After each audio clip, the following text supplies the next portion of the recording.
IIT Bombay Student Satellite Program has been one of the most influential part of my life. The most of the systems engineering and space technology stuff I know is from the association with this program. Today, on the occasion of fourth anniversary of launch of Pratham, the first satellite under this program, I will be sharing this video on what are the different lessons I learned. Also, what are the different lessons we can take away from a student satellite project? It will definitely help all others student satellite programs all over the world. So let's start. So the IIT Bombay student satellite program started 10 years ago. In these 10 years, there have been more than hundreds of students who have worked in this program. There have been thousands of design decisions, and in all of this, ISRO has been an integral part of us. ISRO, there have been several reviews with ISRO, and at the same time, there have been tons of learning from those reviews as well as through numerous meetings we have had at IIT Bombay itself. While all of this has been going on, the one thing which has remained common is the that we have been on one journey, pursuing one dream while trying to accomplish one mission, which is to convert IIT Bombay into a center of excellence in space technology. So, how this all started? Uh, our founders, Saptrishi Bandyopadhyay and Shashank Tamaskar, attended a lecture at IIT Bombay by some faculty from a university in USA. He talked about student satellites, how students from different universities in US are making small satellites, and these satellites are being launched and are working. So they thought, why don't they, being aerospace engineering students, can work on making a student satellite and launch it? So they took this idea to their faculty advisor, Professor Sudhakar, and he gave them 6 months. And in those 6 months, they had to prove to the institute IT that they are serious about this and they can form a team and work seriously on such a large scale mission. So they did that, and they proved to they worked for 6 months and they were able to do something, uh, build a conceptual idea and present it to faculty committee in IIT, and they were able to receive support from IIT Bombay. So that's how the IIT Bombay Student Satellite Project started with the first satellite Pratham. Moving on, the first thing they needed to understand while working on such a large scale mission was systems engineering. So, system engineering is a discipline which helps break down a system, which in our case is a satellite, into smaller subsystems. And based on all the different principles, we are able to may, design and manufacture and operate a system which is able to complete all the requirements of the end user. So how we go about doing this in a nutshell is, one of the models we follow is the V model, which is being presented here. So in this V model, what we do, we start from the top to bottom while breaking down the requirements, and we design from bottom to up. So let's say for a satellite, my system level requirement will be that my system level requirement will be that I need to have a the satellite should be able to work in the space environment, operate in the space environment. So this is my system level requirement, which is coming from the space environment.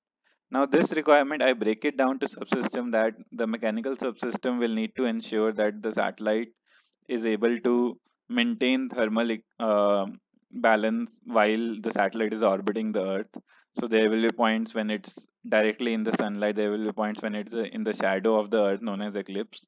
So in all these points, it needs to ensure that uh, the temperature of the satellite is maintained, while the electrical subsystem will need to ensure that they choose components such that those components can operate in the temperature range which is being decided by the mechanical subsystem. So that way we break down the system requirement into subsystem requirement. Then what we do is that we break down this subsystem requirement into individual component level requirements, that this component will needs to have temperature range of this much, this component needs to have temperature range of this much. So that way we have not started designing anything yet. We have just defined what we need from our system. What are the different needs of our system? So some upper level specification we are making. Then while we are doing this, we also need to ensure that for each of these requirements, we ensure there is a test which we need to do at the end. So that needs to be decided, the test which we want to do at the first point itself. So how we will test on ground that the final satellite is uh, able to operate in the orbital temperature range. So in that case, we do thermo-vacuum testing. How we will be doing it, needs to be decided at this level only. Similarly, in for the subsystem level testing, there are different tests such as hot and cold testing. So all those tests are need to be defined at the start while defining the requirements itself. So in case of Pratham, we did not do that. We did do that, but for some cases we were not able to do that because we were not aware of all the tests which are done on our satellite. So for thermo vacuum, which I will be talking in the next slide, in subsequent slides, we missed out on some key factors in our design and we had to do some last minute changes. So there are some requirements which may come due to our tests as well. That's why it's very important that the tests are decided from the day one while we are defining the requirements. Then once all the requirements and the subsequent tests are defined, we start designing the satellite. And while designing, we start from bottom to up. So we will first procure the different components we require. We will then make individual boards of the satellite, and we will test each of the board individually, whether all the components in the board are working and all that stuff. Then once that level test is done, then we go up and we test all the boards together. Then we assemble the boards and the satellite, the whole integrated satellite is tested. And finally, subsequently, we will have the launch. So this is how you design and manufacture any system per se, but I have just given an example based on satellite. So then going on, this was the first satellite which we built, the Pratham. Pratham was a 10 kg satellite, and these are the various, you can say, the upper level specifications of the satellite. So here you can see that it was a 30 centimeter cross 33 centimeter cross 46 centimeter satellite. So ideally it was the cube was only 30 centimeter, approximately 30 centimeter cube, but in this side you can see these three wires coming out. These three wires are actually in the actual satellite. There are three antennas here. So this is an image of thermovacuum testing.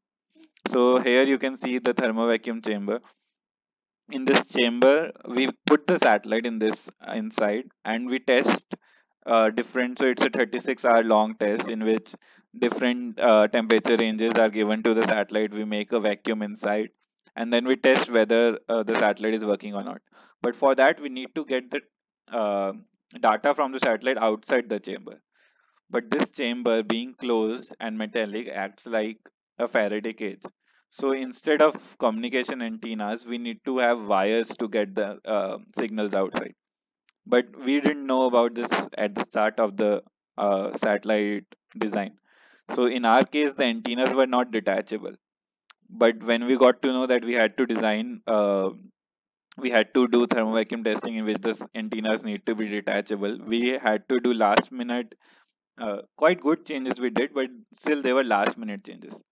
So it's always better that if we did a few changes and we've made antennas detachable. But if possible, we could have given a different channel itself for the from the board itself where we could connect the wires, and in that way we won't be needing to remove the antennas or do some which definitely increases our risk because we are removing a component after the test and attaching it after the final test is done. So these kind of things are not expected, are not should not be done. So this is the first learning I will like to point out here, that from day one you should be, while writing your requirements, you should be aware of all the tests and what those tests will be giving requirements. Then going forward, the Pratham's journey, as I said, we proved IIT Bombay the feasibility in August 2007 after six. So you can say the journey started 6 months before that. Then within next 2 years, we were able to make a good enough conceptual proposal to give a presentation to ISRO and sign an MOU. Then you can see that around 2012 we were able to do performance verification review. So this is one of the reviews which is quite close to the final testings of the satellite. But at this time something happened. So you can say after 2 years we needed an MOU extension. So what happened was that uh, there was a change in international regulations. So as I said in the previous slide, we have three antennas, three pre-deployed monopole antennas, for beacon, downlink, and uplink. So initially we didn't have uplink. So before 2012, we did not have any uplink because it was not needed. The satellite was completely autonomous and we did not give it any signal from the ground. But then the international regulations changed and we needed to have an uplink signal to kill or reset the satellite in case it misbehaves in the orbit. So in this case, we needed now a complete new communication channel.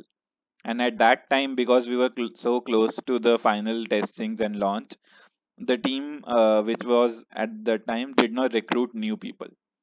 And what that meant was that when this uh, regulations changed and we were unable to launch that satellite, that design, we were unable to move into testing.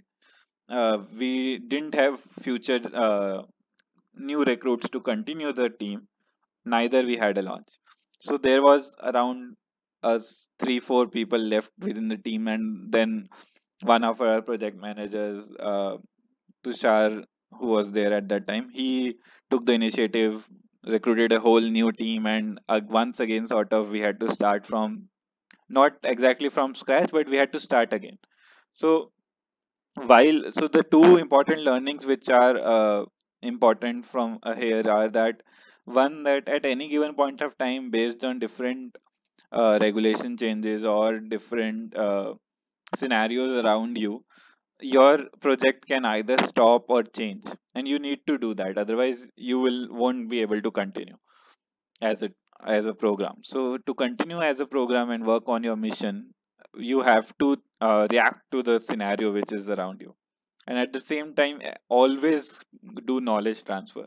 In case we have recruited the team at that time, it may have been may have been able to launch a little earlier.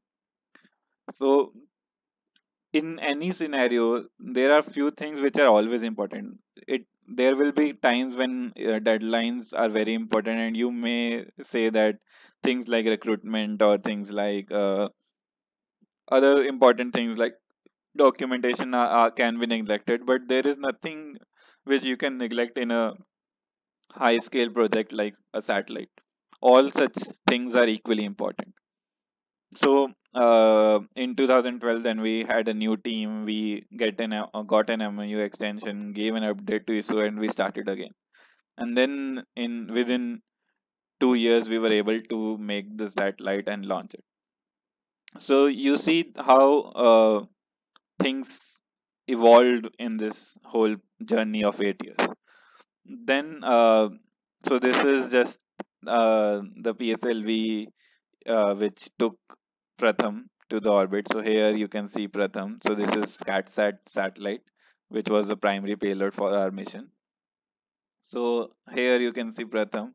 There were seniors who were able to go and place it there and do final uh, checks before launch.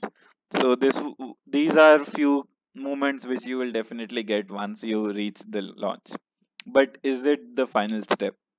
So why I have written that is this the final step? Because you are not making a satellite to launch it. You are making a satellite so that it does something once it's in orbit. Launch is just one of the parts of it. So what happened once Pratham was launched? So after Pratham was launched, uh, we were unable to receive signals from it for a long time at our own ground station. We did receive signals around the world through other amateur radio operators, but our ground station was not completely ready to receive signals. So one thing which happens a lot of time is that a lot of even big space agencies sometimes focus a lot on the space segment of a mission and forget the ground segment, which is the ground station and all the operations.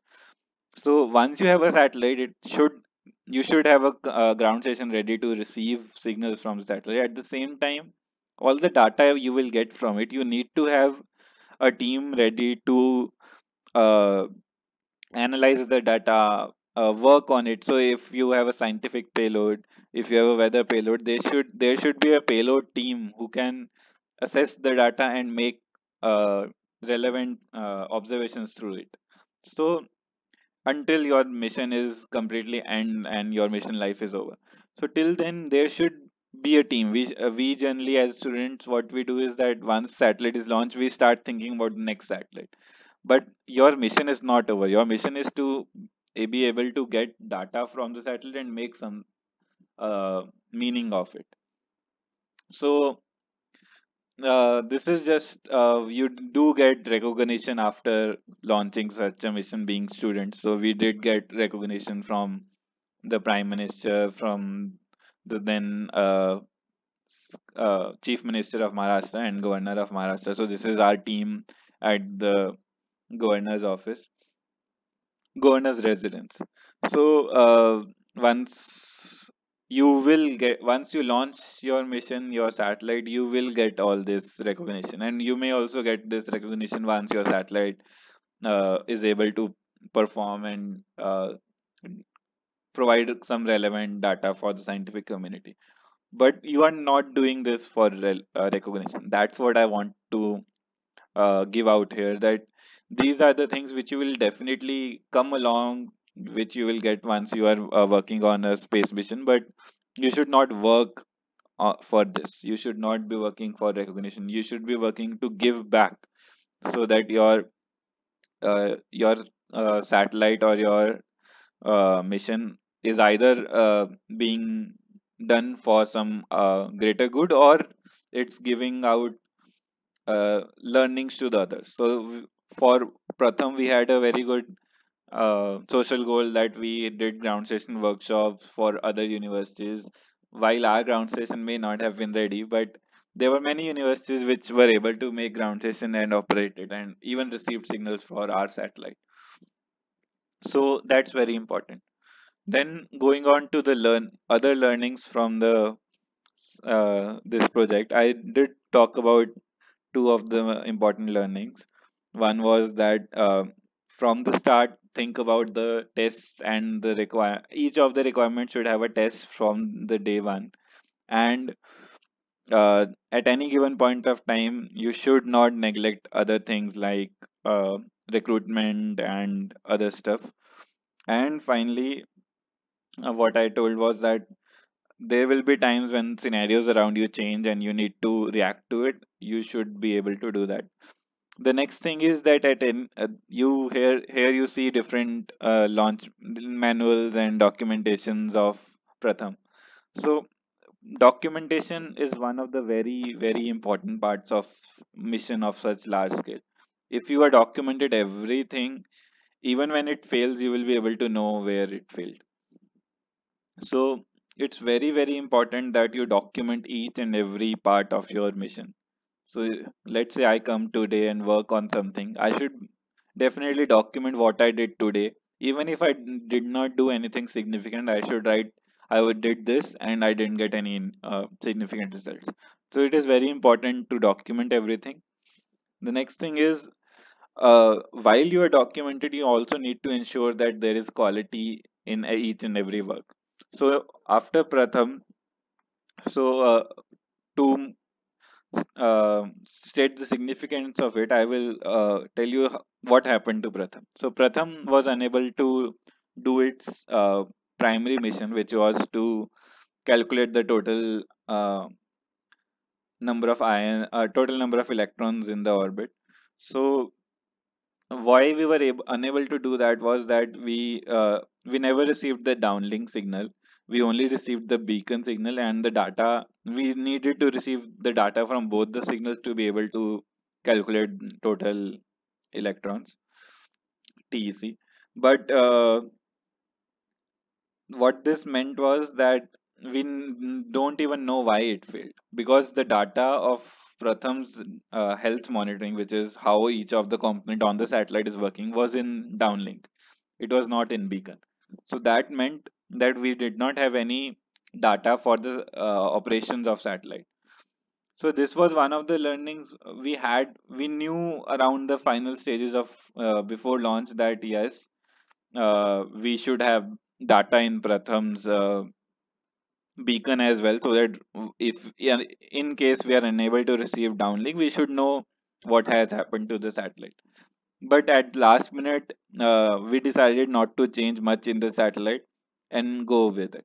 So that is another learning, that in case even before 2 days before launch you feel there is some significant design change you need to make in your satellite, you should halt the mission. Space will never give you a second chance. So it's better to delay your mission than to launch a satellite which may fail.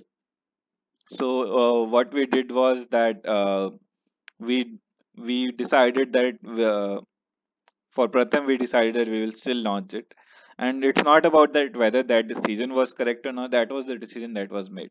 But based on that decision, we made a learning that from now on, if we feel that there is some last minute changes we need to do, we should be working on doing that, even if that means a delay in the launch.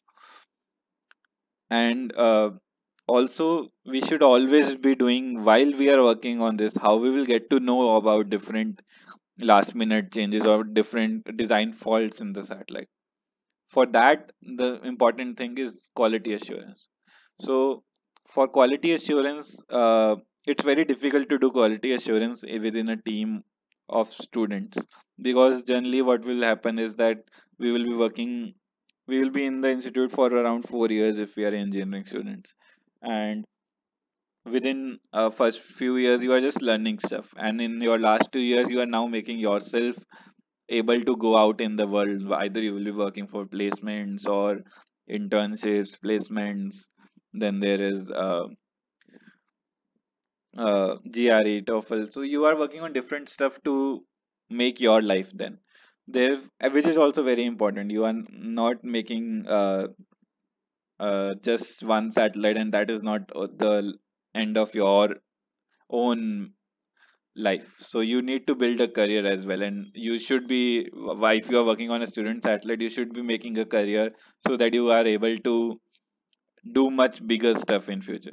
So that's why it's very important that we have a quality assurance plan which is able to move around this scenario where a student is coming in the team for around 2 to 3 years. So what we decided was, we made a quality assurance plan in after Pratham's launch, in which what we do is that there are, uh, let's say I have done some work and there is another person who has done some work. We share our work after we are done, and we check each other's work. So that's why we are ensuring that the work of each of us is fine. So that's one of the cases why how we are designed the quality assurance. There is a whole paper we have written on quality assurance in student satellite teams. I will. It is published in a book in of Springer. I will share the link in the description. So that's one of the very important key things that you need to think about while working on such a large scale mission is the quality assurance. So these are the next two learnings I have pointed out, that You need to ensure that there is quality assurance at each and every point of your journey. And at any point of your journey, you feel that there is some design change which needs to be done, otherwise, it can result in a failure. You should definitely delay your mission and do it. Then, what next? So, is launching just one satellite accomplished our mission to make IIT Bombay a center of excellence? It definitely does not. So, to convert IIT Bombay into a center of excellence of space science and technology, we definitely need to have more things. We need to continue working and increase our knowledge database while working on maybe a more complex and better missions.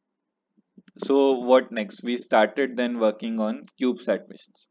So CubeSat missions are the new class of satellites which are quite small and easy to make because of different commercial off the shelf kits available in the market. So there are many COTS subsystems available. These are standard is in size and mass. So this is a image of one U satellite which will range around 1 kgs to 2 3 kg satellite. So it's quite standard. It costs less. So there is definitely, because we are not using space grade components, definitely the reliability is a little low.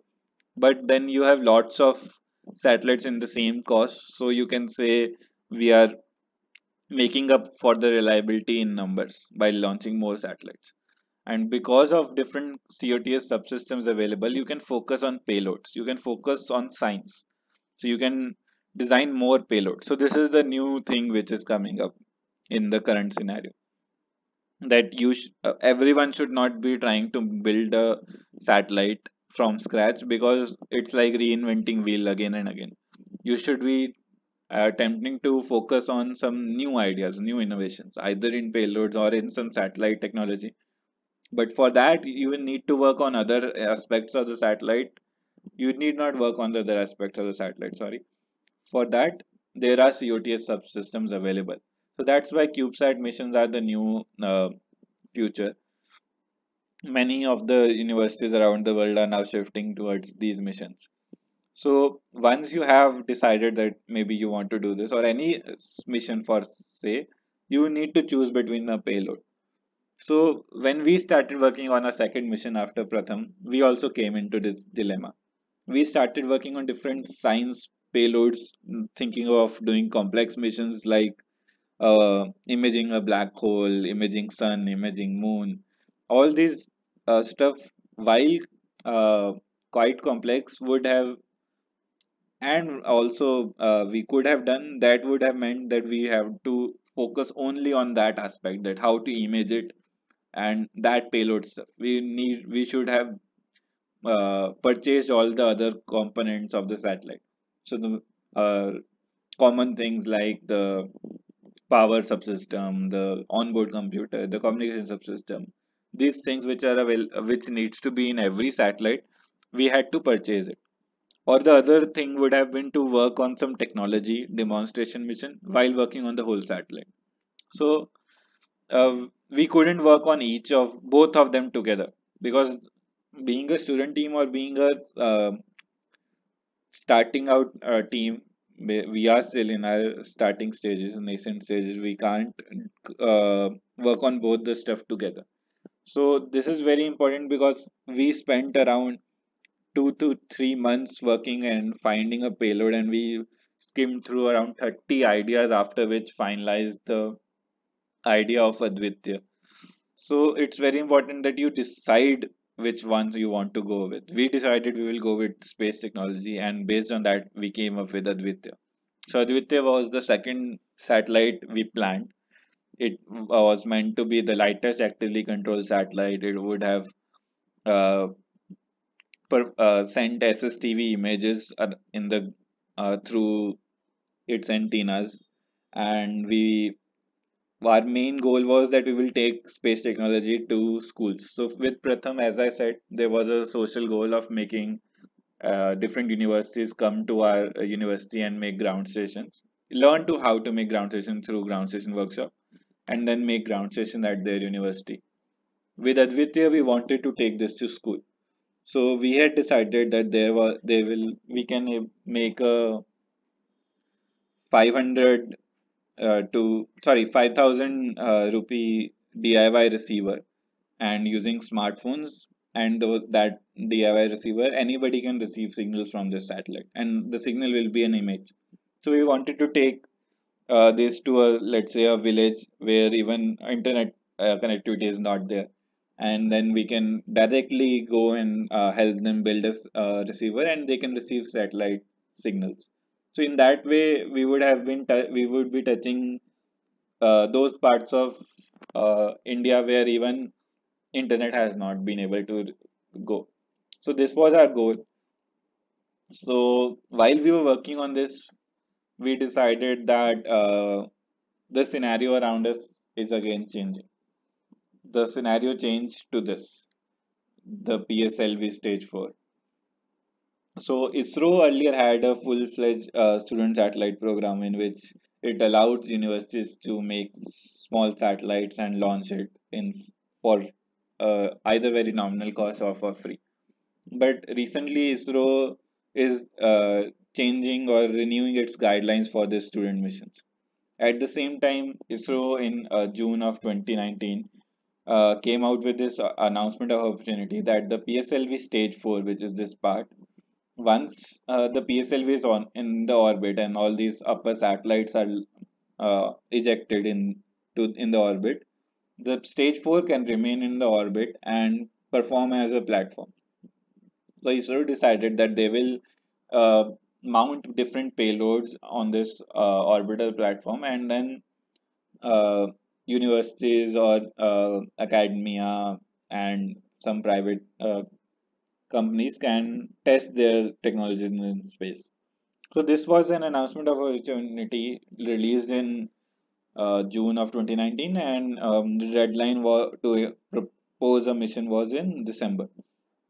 So we decided that because this is an opportunity which is at hand, let's focus our mission towards this, and we decided to close Advitya. So we had worked on Advitya for around 2 years, and we decided that we will close this mission. We documented everything and we closed it. So this is the last learning I will be giving out today, that there will be cases when maybe, like earlier as I said, scenario may make you change your satellite design, but there could be scenario changes which result in stopping of your mission. So we stopped this mission and we changed to a new mission which is regarding the PSLV stage 4. So currently, the team is working on PSLV stage 4 technologies, which we have presented one of the proposals to ISRO in March. But being a pass out now, I won't be speaking out on the current things of the team. Maybe sometime I will invite one of the current team members to speak out on it. So, but the currently we shifted our focus towards the PSLV stage 4. Then right now the team is working on these missions, and hopefully we will be able to see PSLV with our technology mounted on it launch soon. So I will stop here. I will like to acknowledge both IIT Bombay and ISRO for providing the opportunity to the team and in through that to me. And thank you.